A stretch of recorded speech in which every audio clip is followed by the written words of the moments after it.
Well, hello everybody! Welcome to my channel. Tara, luto tayo. La la la la la la la la la la la la la la la. Chopping veggies on the board, tears do fall. It's So today we are gonna cook beef bulalo. It's a comfort food of Filipinos and ang favorite ng aking kapatid. So let's all welcome Miss Maria! Hello! Hi! Welcome to Tara Luto Oo, Tayo! excited ako. Ako subscriber, tiga-sunod ng Tara Luto Tayo. So I'm so excited and so happy to be here. Lalo na nung nalaman ko na bulalo yung lulutuin natin today. Yes! Dahil favorite po ni Robin ang bulalo. timing pala. Perfect. Alam mo kasi pag kunwari, syempre, after a long day, gusto mo talaga na mainit na sabaw. Yes. Yung words na, yung comforting talaga, parang kang ginayakap yung mainit na sabaw. Tapos, alam niyo ba na healthy actually yung utak? Yes! Dahil puno ng nutritious. Yes! Nutrients. Oo, akala nila na parang high blood, pag kumain ka ng maraming utak, high blood, hindi.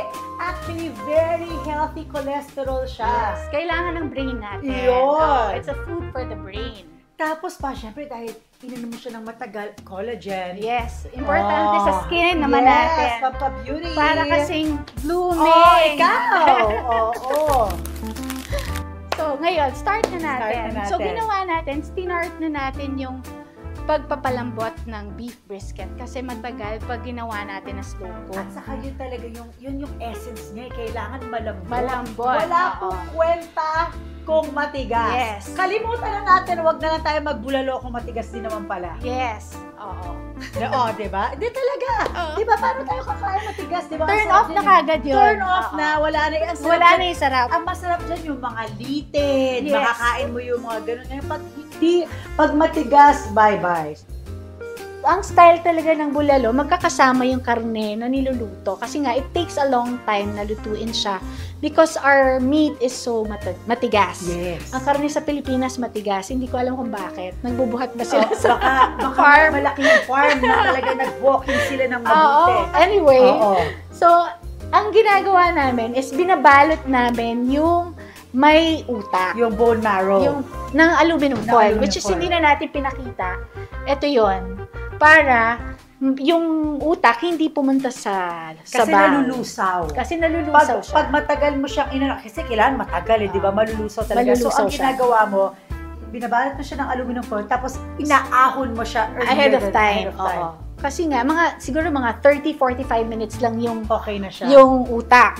Pero yung itong mga to, matagal yan. Siguro 2 to 3 hours pag slow fire. Yeah, may mga prep talaga na ginagawa. Pero pag kunwari Normal day, dapat sabay-sabay siya. sabay-sabay lahat. Oo, Okay. sabay-sabay siya. I-aluminum foil mo yung may utak. Tapos yung may mga litid, yun ang pinakamatagal lutuin. Kasi yun yung pinakamatagal na Yun ang because it's matigas. Yes, ang pinakamasarap and hindi nakaka-guilty kainin. Sarap. Yun ang collagen. Yun ang Yeah. mapapabata at magpapalakas sa atin. Ay, magpapa-fresh. Yun. Yes. Ito yung na to, yung brisket na malambot na, hopefully. Yes, mukha siyang mabango at parang malambot na malambot. Oo, sabaw ng bulalo. At saka, Ihigupin feeling ko natin. talaga pampalakas siya talaga. Yes, oo. Alam mo Kaya yun? nga tayo, di ba, pag may sakit yung tao, Soup. Exactly. Di ba? chicken broth or beef broth, Yes. napakaganda sa katawan ng tao. Totoo yan. Na-debunk na yung thought na masama siya. Kasi before, di ba, umiiwas na yung mga tao sa karne, sa oil. Yeah, Hindi yeah. pala masama. Not all are Not equal. all. Oo, not all oil are equal. Meron talagang oil na kailangan tayo. Yun. So, yan. Start na natin. Okay. So, ano ba yung unahin natin? Ang unahin natin, so, ginawa ko, pinalambutan ko na to sa likod, Yes. sa dirty kitchen namin. So, ito na yon yung beef broth. Ayoko lagyan ng tubig kasi magiging bland yung lasa. So, this is the beef broth. Ito yung healthy na Ito broth. yung malasa. Sa kulay pa lang Oo, malalaman makikita mo mo na. eh. Oh, ano siya? Wow! Malasa talaga.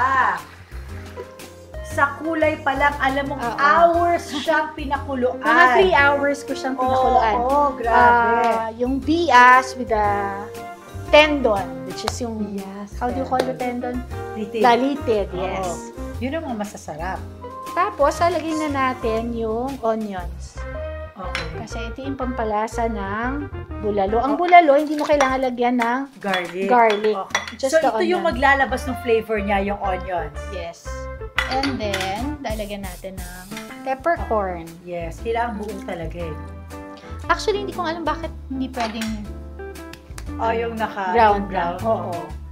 Pero parang feeling ko kasama siya talaga dun sa pagpapalabas ng lasa eh. oh, Feeling ko pag broth, kailangan talaga buo. Pero anong favorite mong lutuin? Alam mo, nakakahiyaman. Ang favorite ko lutuin yung mga gusto kong kainin. Tayo. Oo, yun ang problema. Di ba Oo. yung iba, lulutuin, ay, favorite ko ng ganito, favorite ko ng anak ko ganito. Ako, ang niluluto ko, ang inaano ko, yung Yung paborito favorite ko. mo. Kasi mahilig ako kumain. I live for food. So, what's your favorite food? Nako, yan ang pinakamahirap na tanong, Lisa. Bakit? Hindi ko rin masagot because Dahil I lahat. love all food. Pero feeling ko, ang isa sa talagang yung hindi ko mare-resist. Yung kunwari sabi, kahit ano diet ko, pag nakita ko siya, kakainin ko siya, sinigang na baka. Yung sinigang na baka na gusto ko, yung may parang mga white bones pa siya, yung short ribs na ano, tapos yung mataba. Yung merong Nako, litid-litid. may litid. Yun ang mga Pareho talagang, talaga tayo yun ng mga ang mga favorite. talagang, nako. Yan, pag yan nandun, Nagpapatis ka? hindi na ako nagpapatis. Hindi ka nagpapatis? Dito ako nagpapatis and sile with my bulalo. But with the sinigang as Hindi is. hindi ka nagpapatis. No. Hindi ka mahilig masyado sa patis. I love patis. Oo, I pero love patis. Pero sa hindi sinigang, lahat. hindi lahat. Oo. Si Robin, ang ano niya ng bulalo, siya kailangan may kalamansi. Oh, ganun Kalamansi, patis, sile. Yun naman siya. Mahilig din siya sa spicy. Mahilig siya sa spicy, yes. Ikaw, mahilig ka rin sa I spicy. love spicy food. So, nilalagyan lang natin ng konting luya para mawala yung anggo ng beef. Oo. Kasi di ba yung beef is merong konting may aftertaste na hindi masyadong feel ng mga tao. Para hindi naman sobra Marami nga nag-aano na naglalagay nga daw sila ng ng luya. Yan. Nako, So, para lagyan ang na natin sarap-sarap. Yung patatas and Yung corn, kasi Kasi matagal. matagal sila. Oo. So, before ka nag-asawa, hindi ka rin nagluluto. Hindi masyado. As in, hindi mo... Ako, I never thought that I would like cooking.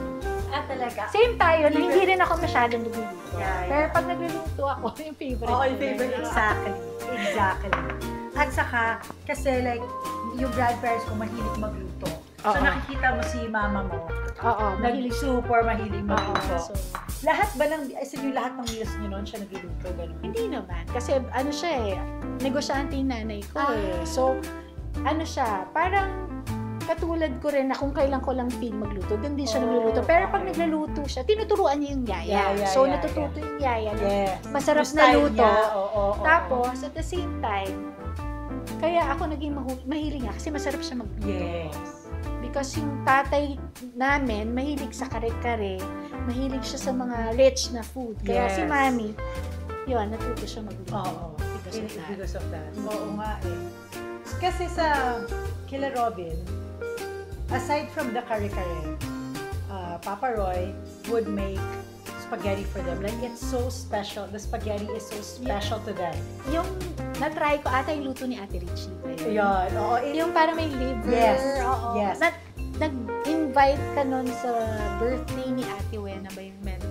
Parang you had a party and Okay. then there was the Basta may spaghetti. patla kami, may Oo, spaghetti. oo. So, yun, so lahat sila, meron sila, yun yung parang New Year yun, special. New Year. Oh, yun, Yeah, New Year. New Year, oo. Meron silang special na gano'n. So, I wanna ask you, aside from kare-kare, na parang sobrang tumatak kay Papa yung kare-kare na yon, ano pa yung food na, kasi sabi nila sobrang galing daw talaga ni Papa magluto. Pag nagpunta daw siya sa ibang bansa, kung ano yung natutunan niya doon, ginagawa Ina-apply daw niya. niya.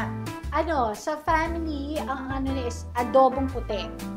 Which is yung adobo na wala. I love adobo. Toyo. Sabi ko sa'yo, lahat ng pagkain, I love talaga. Adobong puti, nalasahan ko yan first time, nasa Bicol ako. Adobong manok Saan sa Bicol? restaurant siya na sikat. Tapos, tinry ko pa nga i-replicate kasi sarap na sarap ako sa kanya. Siguro dahil, di ba si Papa, Bicol, Panganiban. Oo. Kaya siguro... Nakapunta ka na ng Panganiban? Yes, nakapunta na ako ng Panganiban. Talaga? Yes. Nakapuntahan mo na si Papa doon? Yes. Yung punto niya? Yes. At saka yung rebulto ni Papa doon, napuntahan ko na rin. Wow! Pero that was when yung wala pa yung mga, elections wala pa. Hindi mo na kumikot ng elections. Yung buhay pa si Kuya Royet nun eh.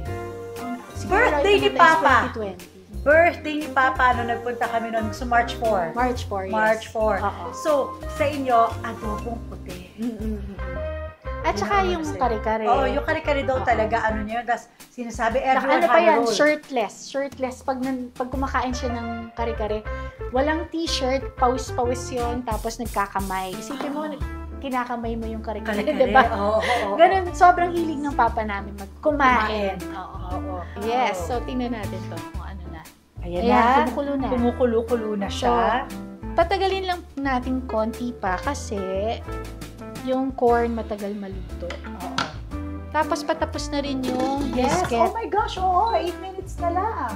O, kamusta? So, Kumukulo yan. na ba? Kumukulo na siya, so lagay na natin yung may peppercorn na, patis Yes, muna. Para patis. pampalasa. Ay, oh my God. I love patis. I love patis too. I eat patis in Everything. Sa lahat, Oo, I sa love lahat, patis. oo. So, ang next natin is yung matigas na gulay, which is the Baguio beans. beans. Tapos, yung repolyo.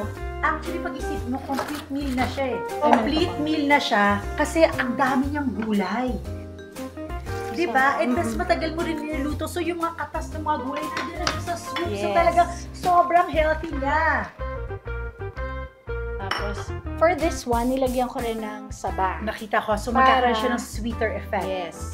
Para mas masarap. Yeah. Kasi andito si Mariel. Meron din naman siyang parang na-elevate yung flavor niya. Yes. Iba. And ang good news is, tumunog na.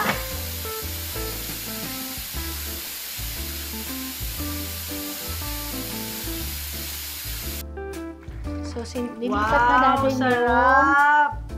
yung brisket. So, this is 2 kilos. Alam mo, feeling ko pag bulalo, kailangan talagang hindi ka bababa sa 2 kilos. Kasi yung effort Yes! na pinalambot mo na lahat-lahat, di ba?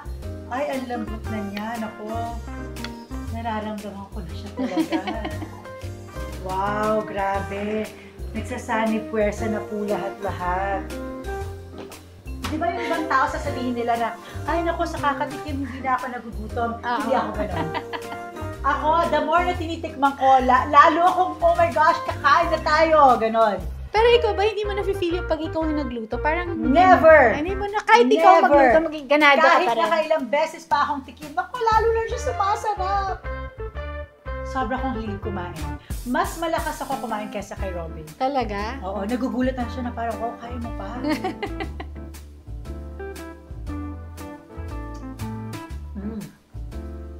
Malasang-malasa siya. Talaga? I like it. Yay! I love it. Super lasa. Alam mo na talagang linuto siya sa bones and sa ano. Lumabas sarap. yung ano, yung mga... Lumabas yung mga dapat, yung mga katas. Yung mga taba. Oo, yung mga katas. Mga dapat palabasin na taba. Yes. Siguro lagay na natin yun, no? Oo, yun. Deleted, yes. Yan, sarap. Kung kaya sabi natin, tara, dito tayo. Ngayon naman, tara, kain tayo. Yes. Kakain na tayo. Di ba masarap? Oh, di ba masarap, Masarap na siya? na, oo. Masarap na siya. Kasi feeling ko, hindi natin pwedeng sobrang alatan nito kasi sa pagkain ng tao, Depende. lalagyan pa nila ng patis, lalagyan pa nila ng ano, di ba? So, ano na siya? Tsaka, depende sa Malasa, kumakain. yeah. Yes. Malasang-malasa na yung Malasa ano, siya. yung gulay na lalasahan mo na at saka yung karne. Oo, karne talaga. I love it.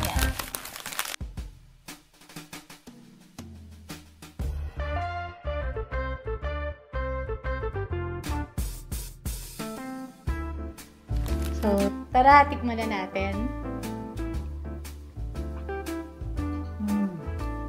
Ako wala nang blow-blow. Si Maria yung blow. Perfect! Natakot ako eh, baka nakita ko yung pressure eh. Ang Baka bigla sarap, kang grabe. Sobrang malasa. Yung parang feeling mo pag kinakain mo, parang gumagaling ka. Parang, Para kang iniiyakap ni Kuya. oo, gano'n. Yung warm talaga ng sabaw. Ako yung liquid. Masarap. Sobrang sarap. Namipil ko yung bumabata yung skin ko. 10 years. So, thank you for watching. Like, share, and subscribe to our channel. Tapos, we'd like to do a shout out. Yes, we wanna say hello to Maribel Saavedra from Visayas, Doon, Bohol. Kay Mami Agnes Vlog na nanonood po from Baguio City. At saka si Efren Libuit watching from Daraga, Albay. Naku, maraming salamat sa pagtutok dito. Thank you so much. Thank you so much. Thank you. Thank you so Sana much. nag-enjoy ka. Sobra akong nag-enjoy at dadalasan ng bisita sa iyo dito dahil napakasarap talaga ng food dito. At syempre, dapat invite na natin sila sa Lula's House of Kare-Kare. Yes. And thank you so much for inviting me Thank you today. so much, Thank you. Mariel. Thank you. Thank you. Thank you. Bye!